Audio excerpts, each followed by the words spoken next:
Welcome to the first episode of Unseen Strength, brought to you by me, Andre.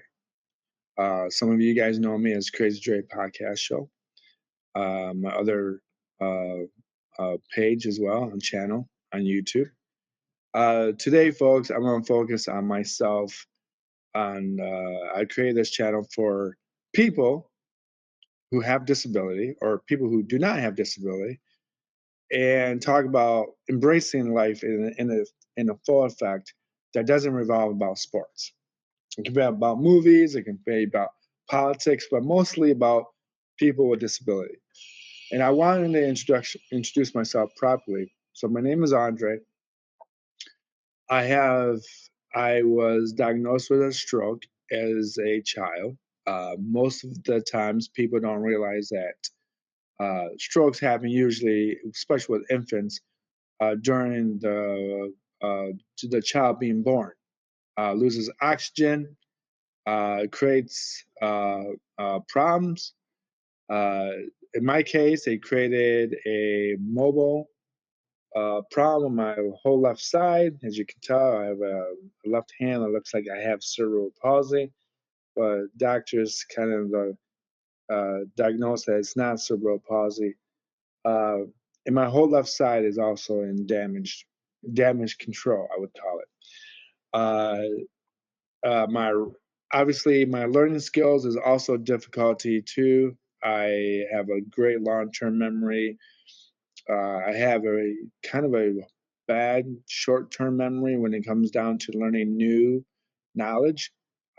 It could be like math or science, something more complex. I'm going to just briefly talk to you about where I come from. I'm from South America. The reason why I'm not going to tell you the country is because I'm doing the Ancestry.com thing sooner or later, trying to figure out where and who my birth parents are. I was adopted. So my birth parents probably had in an affair, and that's the story that I've been told. Uh, my mom probably gave me up. She probably took me home, and then it became too much of a problem with me with cerebral palsy, with that stroke. I call it cerebral palsy because some people consider that. I'm still confused by my own disability, how to properly speak about it. But uh, so back then, when I was an infant, they said I had seizures and all types of stuff going on. My birth mother probably abandoned me after childbirth. So she probably took me home. It was too much for her. She left me in a apartment that she probably was renting or whatever, or some hotel, and left. People heard me cry, sent me to an orphanage. This probably was less than 6 months of my time on Earth yet. Uh, I was raised, my first 5 years was raised by a bunch of sisters and nuns, and by the church most likely, or the nuns in the orphanage. I was never spoken to, so I was a mute. Mute is a person that doesn't speak at all. I did not learn any type of Spanish or English or any other language in that time period, not that as much as I should have. Obviously, most of you people know that the first 3 years of your life is very important to absorb knowledge, language, or anything that a child needs to be a full developed person.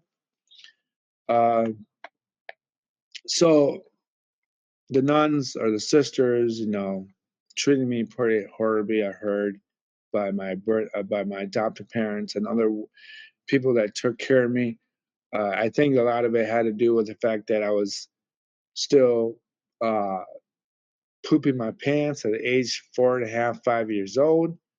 Uh, there's no way of being. I look normal, so I think a lot of it is that I look normal. I look average. I look pretty well function at a 5-year-old, 4.5-year-old level at that time when I was still uh, pooping and peeing my pants. Um, and they couldn't connect with me in that way. So, and I think a lot of times I did that just to get attention from those women itself. So bad attention, good attention is always attention. So that's kind of like one way you have to look at it. Uh, so I was bypassed by a lot of people being adopted. They say I was a cute kid, but they knew something was wrong with me because I would space out, and then I would self comfort myself by rocking back and forth or rocking my head back and forth, kind of like in a trance. So a lot of people, a lot of families, uh, a lot of couples uh, bypassed me. My adopted parents saw me. My mom, my adopted mom. I'm not at this point call them mom and dad, my parents, so we don't get that confused about my birth parents. So my parents, my adopted parents, uh, saw me in a pamphlet about adoption and they adopted me. I think there are two things happened is that my adopted parents uh, had different intentions. I think my mom wanted a child who was kind of color brown and kind of like a person that they needed to be loved. All right. I think my adopted father, his attention was to adopt a child. And I think that he did a lot of things because of my mom wanted to do it. And the ironic thing about it is that my dad, my adopted father, was a better parent when he was alive for me than my adopted mother was in her lifetime. And I'll explain that to you uh, maybe in this episode.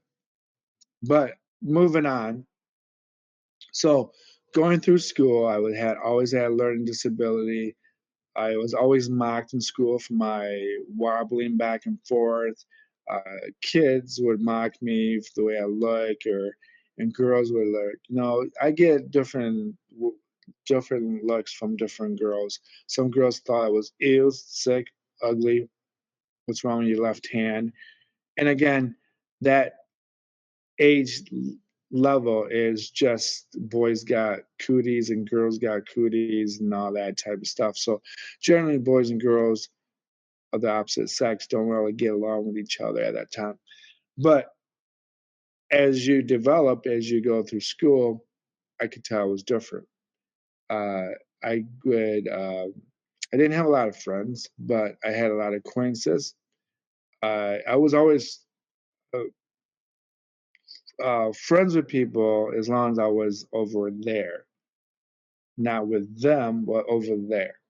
So I never really created great friendships. And because I was in a lot of times academic support classes, I was away from those kids that I should have been uh, embracing and communicating with and going to high school with. Along the way, I also had problems learning to drive right away. It took me until my senior year to have my license, but I still got it.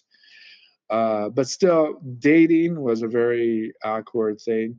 I didn't do much of that or any of that. Basically, I was I I was into a girl. I liked a girl. However, because I didn't have my license at the time, and the way that people would talk about people in high school was hush hush behind people's backs.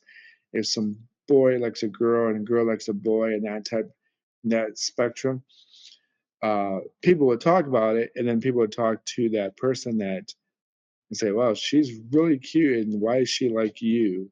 Or in other ways, if her friends were talking to her, like, "Oh, you're a lot better looking than he is. Why are you talking to that crippled guy? Or why are you talking to him? He's kind of ugly." So being disabled, you're kind of ugly, and that's just the way that people would talk. I'm not saying that people with disabilities are ugly, it's just the way that they would speak. So my development with my behavior development with the opposite sex was uh, prolonged behind as well, as long as my mental and learning disability and everything else with it. Uh, Going back to my parents, when my mom and dad adopted me, my mom was great up to the point I was a teenager and she couldn't figure out teenagers. She always had problems with my other siblings, even her biological kids. I can't pronounce words either sometimes. So there you go. Uh, and my other adopted sister. And she's from the same country I'm from, but we're not related. So, however, my adopted dad was pretty good with me. I mean, he was a teacher. He did a lot of little league stuff, little league baseball and sports. I think one thing that helped my dad and I a lot was that we liked sports and we were obsessed with the Detroit Pistons and at one time we were obsessed with baseball, but the 1995 season MLB went on strike. My dad was all you know bad mood about baseball at that point. But that's what really connected my father and I. And my father really did teach me like common sense and logic. He was my first philosophical teacher. So going back when I did poop my pants when I was 5 years old, when they adopted me, he spanked me.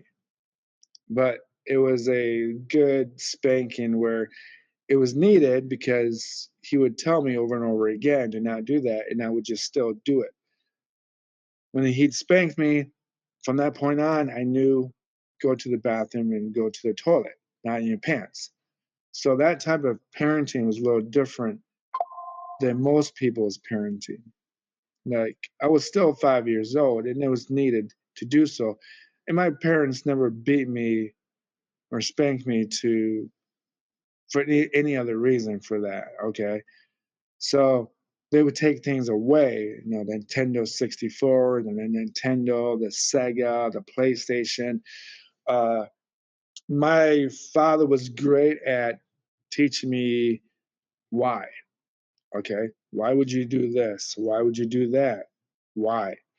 And he would make me, along with my other siblings, especially me, write things out so I could think things out properly. So that's my parenting of my parents. So my mom was never really good at that. And I think she had a lot of things going on in her own mind. She was a very pretty lady, teenager in her youth, and she was a very beautiful woman in her 20s and 30s. And then by her 40s and 50s, she had a lot of issues with her I think her substance abuse. She was I don't think she ever did hard drugs, but maybe like smoking a lot of cigarettes, drinking a lot of alcohol. When I mean alcohol, I don't mean like she was downing beers like left and right, but she would make mixed drinks a lot with her Diet Pepsi and go to her room and kind of close the world and watch her own videos of old TV shows from the 70s like MASH and Taxi. And then when Friends came out, she would watch reruns of Friends, and that's her. She would consider those TV characters her friends, which was really weird. I think a lot of people do that and don't consciously know that they do that. That's why they watch a lot of reruns over and over again. All right. So I said that about my parents. Uh, Going back to me, uh, so my development of my parenting from my adopted parents, my birth parents, was always very, very kind of uh, uh, I don't know. I don't know if it's bad or good, but inconsistency. I will say that my adopted father, my father was uh,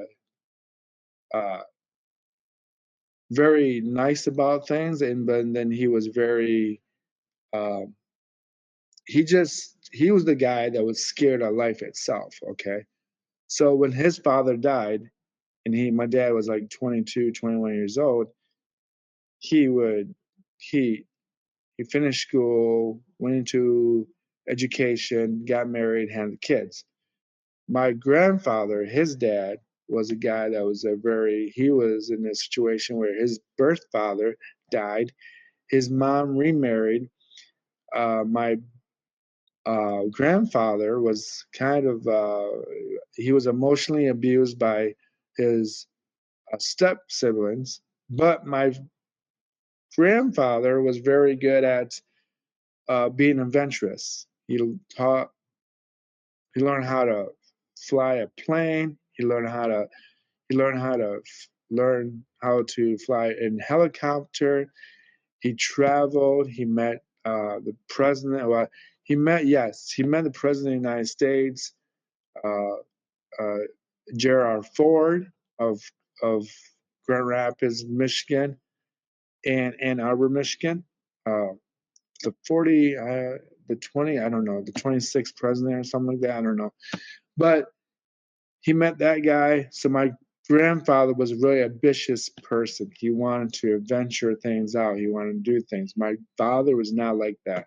My father was very scared of adventure, very scared of embracing certain things in life. Uh, my development was a lot like I wanted to do things, but my body wouldn't let me do things. For example, I want to learn the guitar. Can't do that with a left hand like this. I should learn how to do the drums, like Def Leppard, the guy that lost his arm through a car accident in the 80s. My confidence level was very low. I was very controlled by people's opinions. And I'm not just talking about just my parents. I'm talking about people in my circle, people in my class. I cared too much about people in my class and my peers. So going back to that girl in high school, I should have just talked to her and like, hey, I got my license. You want to go on a date? Didn't do that. I do tell people if you do have a child in high school, you need to encourage them to embrace somebody they like. What I mean by that is this. I showed my mom a picture of this girl I like, and the same girl I'm talking about. Excuse me. And come to find out, she didn't think she was pretty at all. And then, it's those junior, sophomore pictures, right? So everyone's in black and white. No one really looks good. She told me she was ugly, and that really devastated me. And then along the way, when I'm talking about this girl, about how kids treat each other in school, when I think when she figured out that her friends didn't like her and her dad and her mom kind of like, why do you like that guy? Things kind of closed the door with me and her. And I can't make you understand, but when you know something clicks, it's just always there. All right. You just know it. And sometimes when I say, when you tell your teenager you like somebody, go talk to that person. And why I tell parents or people that I bump into who are working with me who are a lot younger, I'm like, you only have one shot. And if you don't ask her, you're never going to know. And it's probably going to be a good decision or a bad decision, but you have to live it out. You have to allow it to happen so that you can move on and then you can embrace the future. And If I had kids, I would tell my daughters, my sons the same thing. If you like her, then go talk to her. And then if you're gonna make mistakes and you're only in high school, and she's only gonna be a girl in high school for you. And you're probably not gonna end up with her anyways. But it's gonna be a learning curve for you. So the next time you meet a girl in college or at work or you at your professional career or whatever, you'll have that under your belt. And that's something I never really had. And I don't know if my parents really, I think my parents were really concerned about me dating because, they knew I was never going to make enough money to support a family. And I knew that too. And that's back in my mind, that's kind of the reason why I kind of didn't talk to her in the first place because I'm like, well, I really like this girl, but what if we do the hanky panky, right? And I'm not going to be able to, get a job making $70,000, $80,000 a year. And I know that. And I knew that. Maybe I'm caught myself too much because I'm doing a podcast or I'm doing a channel and I'm embracing change or embracing the unknown. But that's something that, that's what was limiting me is that my confidence. So I'm going to leave it at that because I can go on and on and on. But I will uh, probably pick up this spot next time. So this is my new channel. It's Unseen Strength. Uh, I want to be able to talk to people with other disability. I want to ask them about their other disability, and I wanted to create this channel for that. So thank you for listening. Thank you for watching. Um, peace, love, and take care of yourself. If you need someone to talk to somebody because being by yourself forever is no fun. All right. So, Unseen Strength, new channel. Peace and love.